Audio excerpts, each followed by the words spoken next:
విద్యార్థి దశ నుండే యువతకు చట్టాలపై అవగాహన కలిగి ఉండాలని న్యాయవాది రామినేని ప్రసాద్ అన్నారు.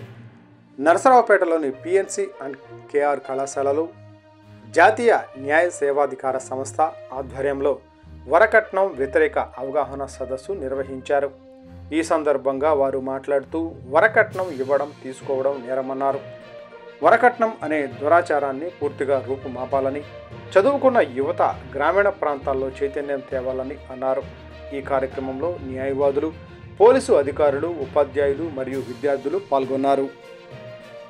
లా చట్టం లాడే సో ఈ లాడే యొక్క ముఖ్య ఉద్దేశం ఏంటంటే ఈ లాని ఫ్రేమ్ చేసిన ఫ్రేమర్స్ని మనము ఓకేనా, అందుకోసమనే ఇది లాడేగా 26 నవంబర్ని సెలబ్రేట్ చేసుకుంటున్నాం. ఓకేనా, ఒకసారి ఇందులో మనం స్వేచ్ఛా జీవులం అంబుల్పుల్ని తీసుకే ఏ గుల్సితానామా, ఈ రాజ్యము విశాల భారతదేశము, ఈ భారతదేశము మనది, హమారా ఎవరిది మనది. ఈ భారతదేశంలో చక్కగా ఎంజాయ్ చేసి స్వతంత్రంగా జీవించే హక్కు మనకి ఉంది.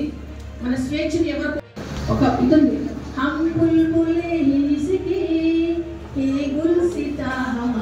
అంటే ఏంటి, అందరూ సమానమైన very good, very very good, సమానమైన హక్కులు మనం అనుభవించాలి, సమానమైన డ్యూటీలు మనం చేయాలి. ఓటు హక్కు ప్రకారమే ఫాలో అవుతున్నాం. ప్రతి మనిషి కూడా యూనిఫామ్గా